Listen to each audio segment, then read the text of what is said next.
নমস্কার সবাইকে, আমি Payel Chakraborty. Welcome to my channel nursing classes in Bengali. তো আজকে চলে এসেছি তোমাদের কাছে একটি নতুন ভিডিও নিয়ে, যে ভিডিওটিতে তোমাদের বিস্তারিতভাবে বলা আছে যে কি করতে হবে না করতে হবে।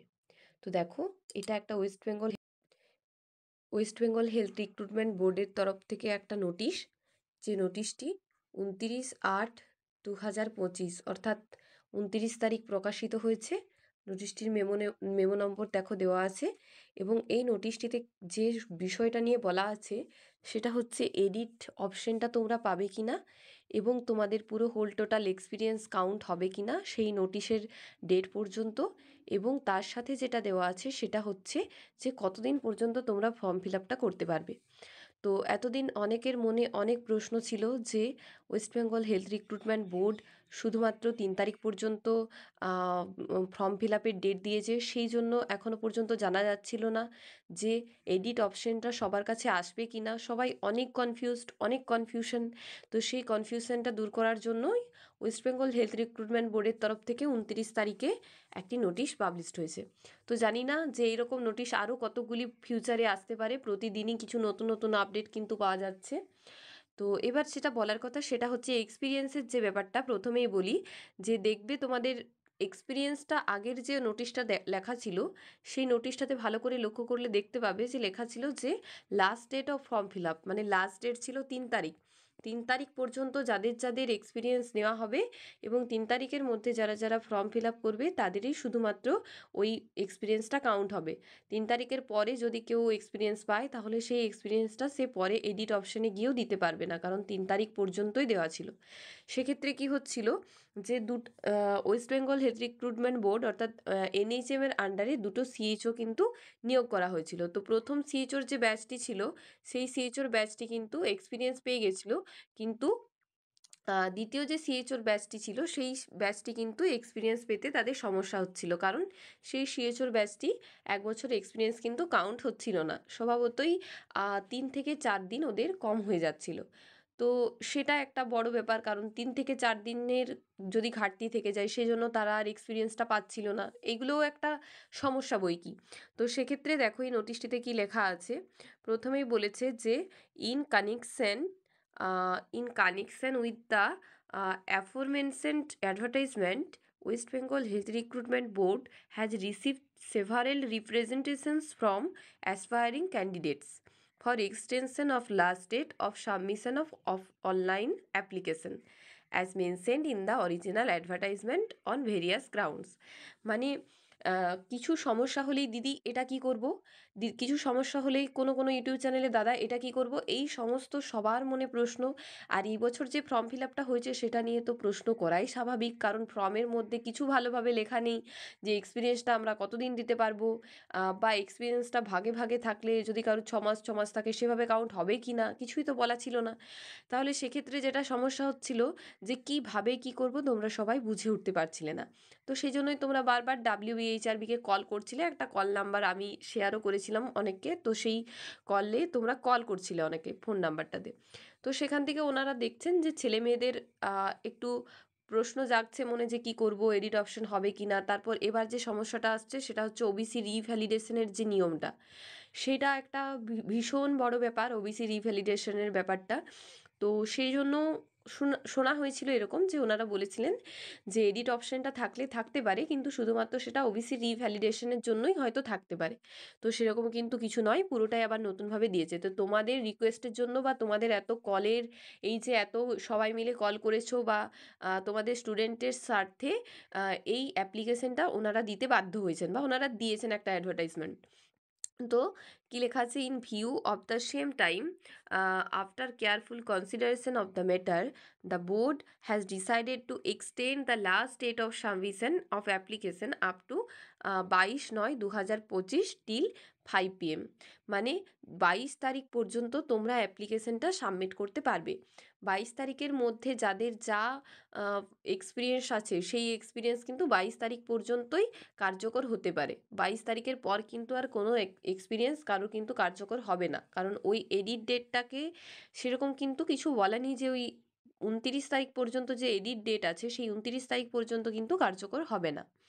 তো দেখো একটুখানি moreover on scrutiny of the representation received from the aspiring candidates and considering merit therein, the board has further decided to accept particulars and certificates uh, and or qualification experience acquired during such extended period in relaxation of clause K of the original advertisement.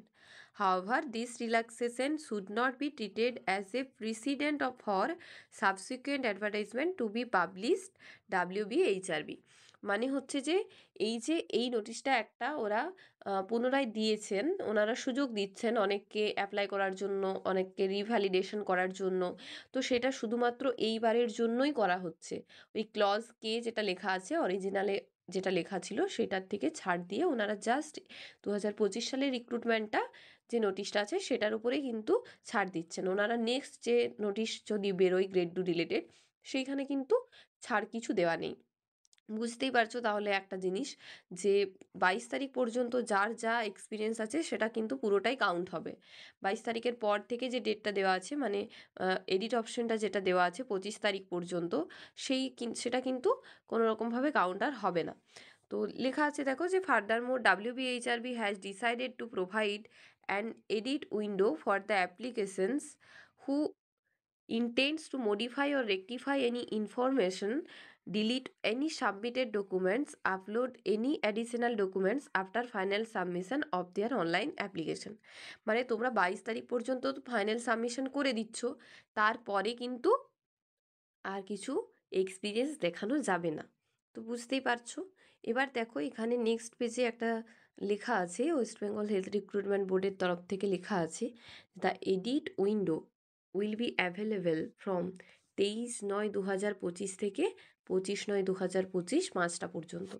মানে যারা edit করতে চাইছো 22 তারিখ পর্যন্ত তোমরা ফর্মটা fill up করে নিলে, এবার 23 তারিখ থেকে 25 তারিখ পর্যন্ত যেটা দিয়েছে সেটা হচ্ছে এডিটের সময়টা, তোমরা এডিট করতে পারবে। মানে ধরো কারো আগে যদি ক্যান্সেল হয়ে থাকে, মানে কারো আগে যদি মনে হয়ে থাকে যে আমার এই জায়গাটা আমি একটু চেঞ্জ করব, যারা আগে করেছো ফর্ম ফিল আপের ডেট বাড়ানোর আগে, তারাও কিন্তু এই এডিট অপশানটাতে গিয়ে এডিট করতে পারবে। এবং যারা নতুনভাবে করছো তাদেরও যদি কিছু সমস্যা থাকে তাহলেও তারা ওই এডিট অপশানটাতে গিয়ে এডিট করতে পারবে।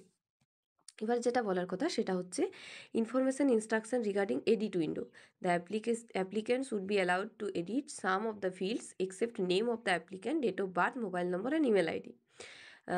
তারপর হচ্ছে দেখো এখানে এডিটটা যেটা বলেছে যে তোমরা নিজেদের নাম, date of birth, mobile number, email ID এগুলো আর এডিট করতে পারবে না। কেন কি কারণ ওগুলো তোমরা দিয়েই রেজিস্ট্রেশনটা করছো। তারপর বলেছে the edit window may be accessed by the candidates by logging into their individual accounts at, এই ওয়েবসাইটটাতে গিয়ে তোমরা এডিটটা করতে পারবে। The edit option can be avail only once during the aforesaid period. মানে তোমরা পুরো যে 23 তারিখ থেকে 25 তারিখ পর্যন্ত ডেটটা বলা আছে সেই মেনশন ডেটে কিন্তু তোমরা একবারই এডিট করতে পারবে, একবারের বেশি কিন্তু এডিট করতে পারবে না। তার সাথে তো উপরে বলাই আছে যে নাম, date of birth, email ID এগুলো, মোবাইল নাম্বার এগুলো কিন্তু তোমরা এডিট করতে পারবে না। তাহলে এখন যেটা প্রশ্ন সেটা হচ্ছে যারা এখনও পর্যন্ত ওবিসিটা হাতে পাওনি বা রিভ্যালিডেশন হয়নি তারা কি করবে। দেখো এখন ওবিসি রিভ্যালিডেশন অনেক তাড়াতাড়ি হচ্ছে, তোমরা চাইলেই ওবিসি রিভ্যালিডেশনটা করিয়ে নিতে পারো। কারণ আমার কাছে খবর আছে অনেক ওবিসি রিভ্যালিডেশন অলরেডি হয়ে গেছে, অনেকে এখনও সাবমিশন করেনি, তারা রিভ্যালিডেশন করার পরই সাবমিশন করবে। অর্থাৎ পুরনোটা দিয়ে চেষ্টা করবে, পুরনোটা দিয়ে না করার, নতুনটা দিয়ে করাটাই বেটার। আরেকটা হচ্ছে অনেক জেনারেল ক্যান্ডিডেটস আছে, কারণ এবারে জেনারেলের সিটটা অনেক কম আছে। তো সেক্ষেত্রে 500 সামথিং সিট আছে, 500 সামথিং সিট আছে, এবং ইডাব্লিউএসের ক্ষেত্রে 300 সামথিং সিট আছে। তো সেই ক্ষেত্রে ইডাব্লিউএসের সিটটা যদি লক্ষ্য করে দেখা যায়, সেখানে তোমরা দেখতে পাবে যে ইডাব্লিউএস ক্যাটাগরিতে মানে সেরকম কিন্তু ক্যান্ডিডেটস ইডাব্লিউএস করায়নি। নার্সিংয়ের ক্ষেত্রে যেহেতু ইডাব্লিউএসটা ছিল না, তাহলে জেনারেলদের মধ্যে অনেকেই কিন্তু ইডাব্লিউএসটা করায়নি। তো সেক্ষেত্রে আমি একটা কথা বলবো যে তোমরা যারা জেনারেল ক্যান্ডিডেট আছো এবং তোমাদের বাড়ি যাদের 1000 স্কোয়ার ফিটের নিচে আছে, মানে একতলা বাড়ি আছে, এবং তার সাথে হচ্ছে তোমাদের রেসিডেন্সিয়াল যে প্লটের সাথে জায়গা যদি 100 ইয়ার্সের নিচে থাকে, এবং যদি তোমাদের যে চাষযোগ্য জমি সেটা যদি 5 একরের নিচে থাকে, 5 একর্সের নিচে থাকে, তার সাথে হচ্ছে যদি তোমাদের ওভারঅল ইনকাম 8 লাখ টাকার নিচে থাকে, তাহলে তোমরা সেক্ষেত্রে কিন্তু ইডাব্লিউএসটা করিয়ে রাখতে পারো। এটা শুধুমাত্র জেনারেল ক্যান্ডিডেটদের জন্য বললাম।